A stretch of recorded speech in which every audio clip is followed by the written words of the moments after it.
कक्षा 10वीं के प्यारे दोस्तों, क्या आप मैथ के क्वेश्चनों को देखकर डर जाते हो और एग्जाम हॉल में आप क्वेश्चन को छोड़ आते हो और आपके 3 या 4 नंबर कट जाते हैं? तो आप सिर्फ एक छोटी सी माइनर गलती करते हो क्या कि आप मैथ को रखते हो। मैथ को रखिए मत, उसको समझिए, उसको फील कीजिए। मैं आपको यहाँ पर स्टेप बाय स्टेप इतने आसान तरीके से सॉल्यूशन कराऊंगा कि आपके चाहे वो बोर्ड एग्जाम में पेपर वाला हो क्वेश्चन, चाहे आपके स्कूल वाला हो, एक भी नंबर नहीं कटने दूंगा। तो हम इस क्वेश्चन को देखते हैं कि इस क्वेश्चन में क्या है कि निम्न द्विघात बहुपद के शून्य ज्ञात कीजिए और शून्यांकों तथा गुणांकों के बीच के संबंध की सत्यता की जांच करनी है। तो हम पहले जांच तो बाद में करेंगे, पहले इसके शून्यांक ज्ञात करते हैं। तो शून्यांक ज्ञात करने के लिए हमारे पास बहुपद दे रखा है। उसने बहुपद क्या है हमारे पास, एक्स स्क्वायर माइनस के 2x माइनस के 8, यह बहुपद दे रखा है। तो इसके देखें जो एक्स स्क्वायर का गुणांक क्या है, इसके आगे 1 मान लेते, इसका 1, और जो x का गुणांक क्या है -2, और जो अचर संख्या है यानी -8। तो हम इसे ऐसे शो करते हैं। a बराबर क्या हो जाएगा 1, और b बराबर क्या हो जाएगा -2, और c बराबर क्या हो जाएगा -8। ये हमें इसके गुणांक निकाल लिए पहले। अब इनके शून्यांक ज्ञात करने हैं। तो शून्यांक बहुपद के शून्यांक ज्ञात करने के लिए क्या करते हैं कि एक्स स्क्वायर माइनस के 2x माइनस के 8, ये हमारा बहुपद है। इसके क्या निकालने, हमें शून्यांक ज्ञात करना है। शून्यांक यानी कि 0 के बराबर लिख देते, 0 को हिंदी में क्या कहते हैं शून्यांक। तो इसके शून्यांक निकालेंगे। तो हम इसके कैसे शून्यांक निकालेंगे, कैसे इसके फाइंड करेंगे शून्यांक।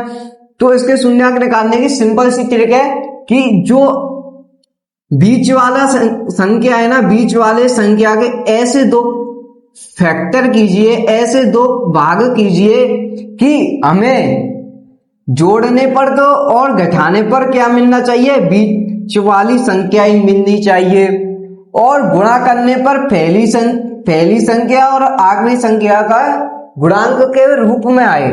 तो देखें पहली संख्या और आखिरी संख्या का गुणा करते हैं तो पहली संख्या का गुणांक कितना है 1, तो 1 गुणा 8 करेंगे तो कितना मिल रहा है 8। अब हम इसे ऐसे 8 के ऐसे फैक्टर करेंगे, यानी कि ऐसे खंड करेंगे कि हमें बीच वाली संख्या मिलनी चाहिए। तो ऐसे क्या करेंगे, तो इसके आप सोचो आप क्या कर सकते हो। तो आपके मन में भी नहीं आ रहा होगा कि हमें क्या सोचना चाहिए। तो सिंपल सी ट्रिक है कि 8 के खंड कर दीजिए। 2 से 4 बार गया, फिर 2 से 2 बार, फिर 2 से 1 बार। इसमें पेयर बना लीजिए कि ये एक तो पेयर ये बन गया, 2 दूनी 4 है, और एक रह गया कितना 2।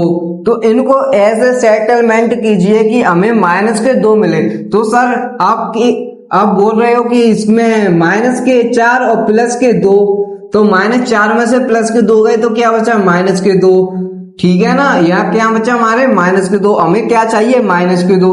तो इसके हमें क्या मिल गए फैक्टर, 2 भाग मिल गए -4 और +2। यहाँ पर लिख देंगे कि एक्स स्क्वायर -4x +2x -8 बराबर 0। हमारे पास ये 2 खंड मिलेंगे। इसको जांच करते हैं, 4 दूनी 8, हमें गुणांक कितना मिल रहा है 8, और 4 में से 2 गए तो -2 मिल रहा है। तो ये हमारा सही पेयर है। तो इसमें क्या है, पहले 2 पदों के हमें क्या ग्रुप बनाने हैं, इनके ग्रुप बना लिए। इसमें से कॉमन क्या है, इसमें से जो समान है उसको बाहर निकाल लीजिए। इसमें भी x है, इसमें भी x है, तो x हमें बाहर निकाल लिया। लेकिन जहां पर एक्स स्क्वायर तो यहाँ पर एक x बचा, माइनस यहाँ पर क्या बचा 4 ओनली, क्योंकि x हमें बाहर निकाल ली थी। और यहाँ पर देखें प्लस के 2 और इसमें भी 2, तो हमें 2 बाहर निकाल लिया। यहाँ पर क्या बचा x माइनस यहाँ पर कितना बचा 4 बराबर 0। यहां तक आपको समझ में आ रहा होगा कि हमने कैसे खंड किए उसके।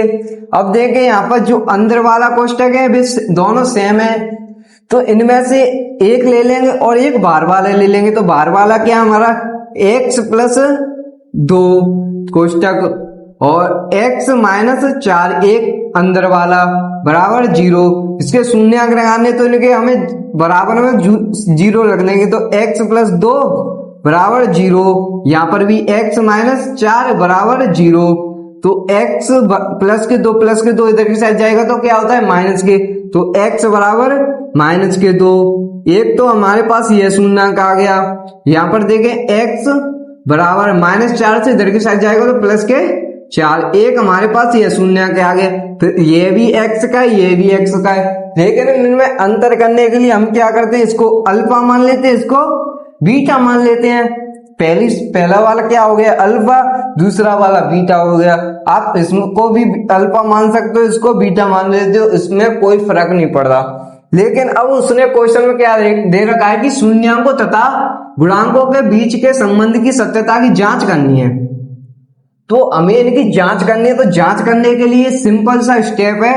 क्या करते हैं हम कि पहले शून्यंकों का योग करते हैं, शून्यंकों का योग, और पहले इन दोनों शून्यंकों को जोड़ देंगे। तो इसका फॉर्मूला होता है कि शून्यंकों का योग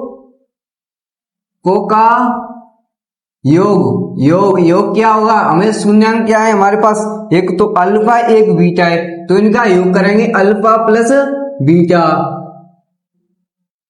हमें इनका योग करना है अल्फा प्लस बीटा के इन शून्यंकों को। यह किसके बराबर आने चाहिए, तो जो हमारी अल्फा प्लस बीटा है ना वो हमारे बराबर आना चाहिए माइनस के b अपॉन a के, माइनस के b अपॉन a के। यहां पर क्या है, b क्या है हमारा एक्स स्क्वायर का गुणांक, क्या है एक्स स्क्वायर का गुणांक, और a क्या है हमारा अचर, सॉरी यहां पर b क्या है x का गुणांक, और a क्या है एक्स स्क्वायर का गुणांक। यहां तक आपको समझ आएगा, जैसे कि b यानी कि x का गुणांक, b देखें यहां पर b क्या है x का गुणांक कितना है -2, और a क्या है एक्स स्क्वायर का गुणांक, एक्स स्क्वायर का गुणांक कितना है 1, यानी कि a। यार यह कैसे आया आपको मालूम चल गया। अब क्या करेंगे, इनमें वैल्यू पुट करेंगे। वैल्यू क्या है हमारे पास, अल्फा की वैल्यू क्या है, अल्फा की -2, तो -2 प्लस की प्लस, बीटा की वैल्यू कितनी है 4, बराबर ये वाली माइनस। बच्चे यहां पर गलती कर देते कि माइनस उस b की मान लेते, लेकिन यह माइनस यह फॉर्मूला की कोष्टक b की वैल्यू कितनी है -2, तो यहां पर क्या लिख देंगे -2, एक माइनस ये एक माइनस ये, 2 माइनस हो गई हमारे पास, अपॉन a यानी a कितना 1।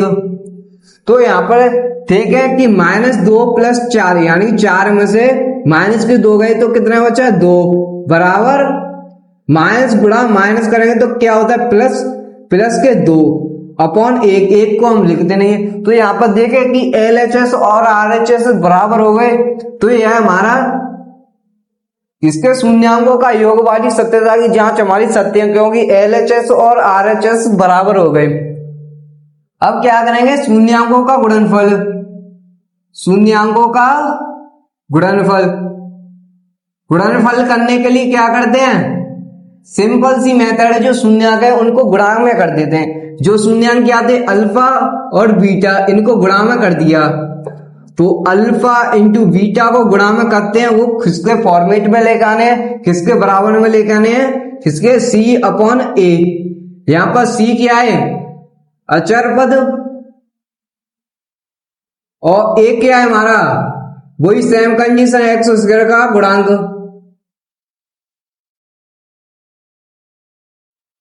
अब वैल्यू पुट करेंगे, अल्फा की वैल्यू कितनी है -2, तो यह -2 गुणा बीटा की वैल्यू कितनी है 4, बराबर सी की वैल्यू कितनी है हमारे पास -8, तो -8, ए की वैल्यू कितनी है 1, तो 1 -2 गुणा 4 यानी कि -8 बराबर यहां पर भी -8। क्या बचा LHS और RHS बराबर हो गए, तो ये हमारे शून्यंक थे वो हमारे सही थे।